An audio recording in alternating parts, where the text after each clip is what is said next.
महाशिवरात्रि का पर्व ये हमारे हिंदू समाज में मुख्य पर्व है। ये पूरे हिंदुस्तान में मनाया जाता है।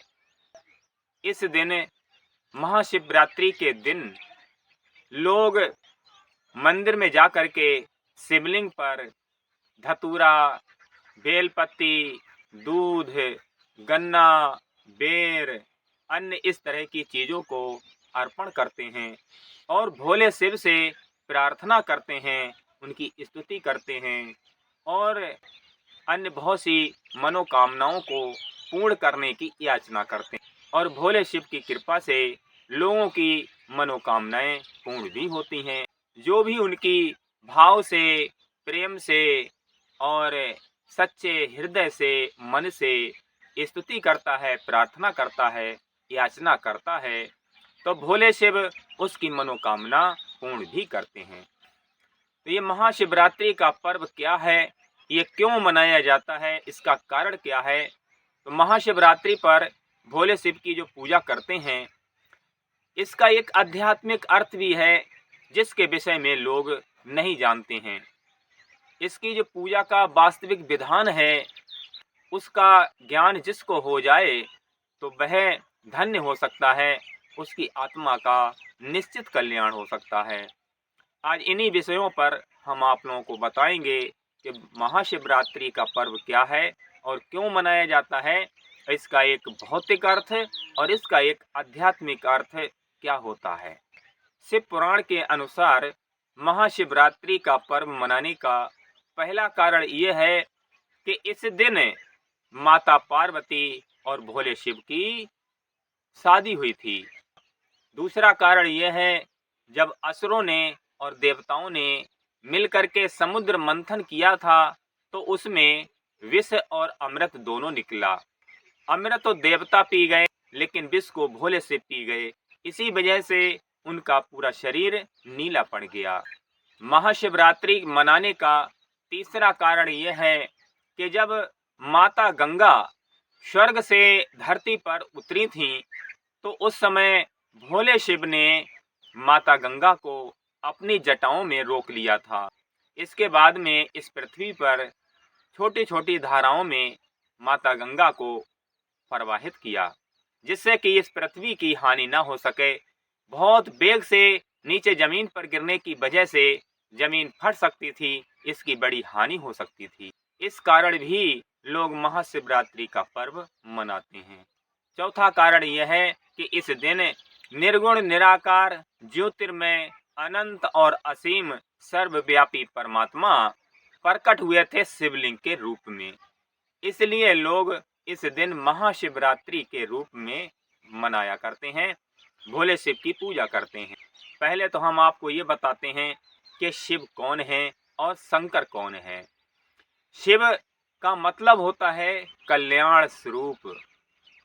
वह जो सब का कल्याण करने वाले हैं, सब का उद्धार करने वाले हैं। शिव का दूसरा अर्थ होता है असीम और अनंत। वह परमात्मा जो निराकार है, निर्गुण है, ज्योतिर्मय है, वह अनंत और असीम है, वह सर्वव्यापी है। शिव का दूसरा अर्थ है सीमाओं से परे। जो प्रकृति की सीमाओं से परे है उसी को शिव कहते हैं। परमात्मा का ही दूसरा नाम शिव है और शिव के अनेक नाम हैं। शंकर और शिव के दो रूप हैं। शंकर सगुण रूप में है और शिव निर्गुण निराकार ब्रह्म रूप है। तृतीय को निर्गुण निराकार ब्रह्म परमात्मा का चिंतन करना चाहिए और सगुण रूप में जो पूर्ण सद्गुरु हैं, पूर्ण योगी हैं, उनका ध्यान करना चाहिए और नाम जपना चाहिए। परमात्मा के नाम अनेक हैं। शिव है, राम है, ओम है, ब्रह्म है, ईश्वर है, परमात्मा है, कुछ भी कह लो, सब उसी एक ईश्वर के नाम। चाहे आप ओम नमः शिवाय का जाप करें, चाहे आप शिवोहम इस तरीके से जाप करें, चाहे राम या ओम का जाप करें, कोई भी नाम आप जपें कल्याणकारी ही सिद्ध होगा। और उस निर्गुण निराकार ब्रह्म परमात्मा का चिंतन करना चाहिए, जो सर्वव्यापी है, जो कण कण में है, जो घट घट में है, जो असीम है, अनंत है और ज्योतिर्मय है।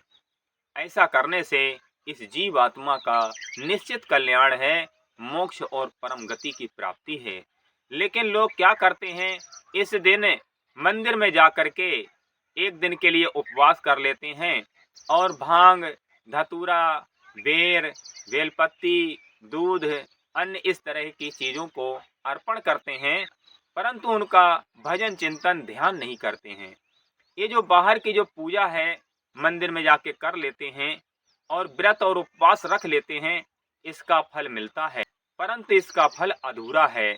लेकिन वे लोग जो उस निर्गुण निराकार ब्रह्म परमात्मा, जो शिव स्वरूप हैं, जो कल्याण स्वरूप हैं, जो सब जगह रमण करने वाले हैं, जो ज्योतिर्मय हैं, उस परमात्मा का चिंतन करते हैं, अपने हृदय से प्रेम करते हैं और उस ईश्वर का कोई एक नाम का जाप करते हैं, निरंतर जपते रहते हैं, सुमरन करते रहते हैं, तब उनका हृदय, चित्त और मन, इंद्रियां शुद्ध, निर्मल, पवित्र हो जाती हैं और वह परमात्मा को पाने के योग्य हो जाता है और अपनी आत्मा का कल्याण कर लेता है।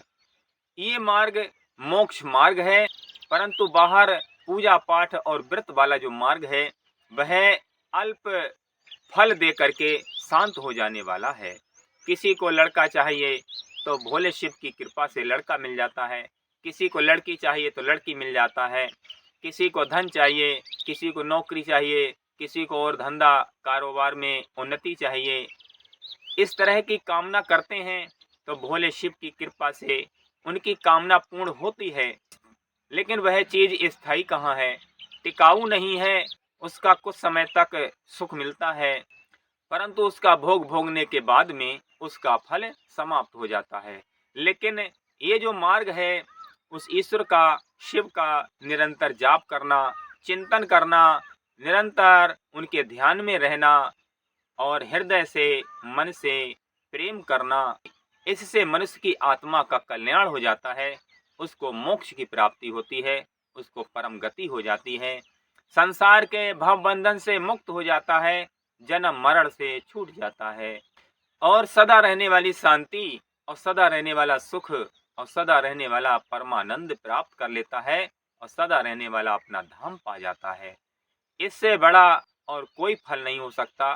तो हर किसी को चाहिए, बाहर से पूजा करना भी अच्छी बात है, कर लो, व्रत रखना भी ठीक है, परंतु जो असीम है, अनंत है, कल्याण रूप है, जो शिव हैं, उस परमात्मा का ध्यान, चिंतन, सुमरन करना चाहिए, निरंतर उनके नाम जप में लगे रहना चाहिए। बाहर की पूजा में भांग, धतूरा, बेलपत्ती, गन्ना, दूध, इस तरह की चीज़ों को चढ़ाते हैं। इनका आध्यात्मिक अर्थ क्या है? जब भगवान का भजन, भक्ति, ध्यान, सुमरन करते हैं तो उसके लिए भाव होना चाहिए। ये भाव ही भांग है और धतूरा उन परमात्मा का, जो शिव स्वरूप, कल्याण स्वरूप ईश्वर हैं, उनका ध्यान करना चाहिए। ये ध्यान ही धतूरा है। बेलपत्ती क्या है? ये प्रेम ही पत्ती है। उस परमात्मा के प्रति अटूट प्रेम और श्रद्धा होना चाहिए, क्योंकि बिना श्रद्धा, भाव, प्रेम के उस परमात्मा को पाना संभव नहीं है। क्योंकि भाव बस भगवान, सुख निधान करुणा अयन, भाव के बस में है भगवान। भाव से ही परमात्मा प्राप्त होते हैं। प्रेम ही ऐसी डोरी है जिससे परमात्मा को बांधा जा सकता है। और दूध चढ़ाते हैं। दूध का क्या मतलब है? जो ईश्वरीय गुण हैं वही दूध है। तो अंदर की सफाई करने के लिए कौन से दूध से स्नान करना चाहिए?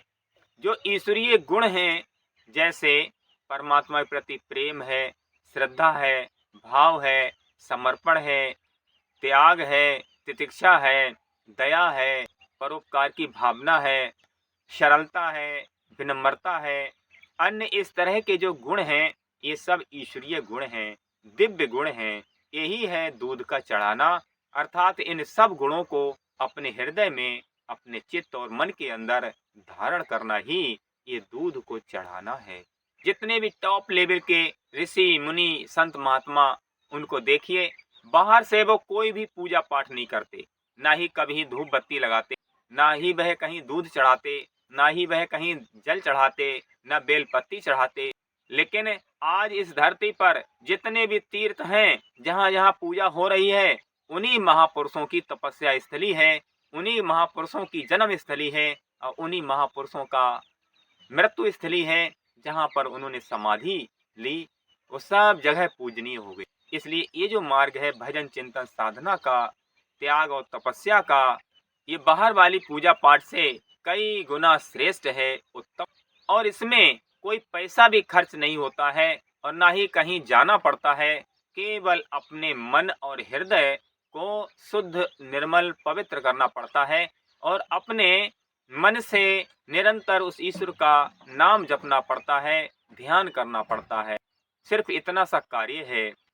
और उसकी भजन भक्ति बहिर्मुखी नहीं होती है, अंतर्मुखी होती है। उसके अंदर चलती रहती है, बाहर से कोई जान भी नहीं पाता है। और भक्ति ऐसी ही होती है जिसे केवल परमात्मा जाने और भजन करने वाला जाने, तीसरा ना जान पाए।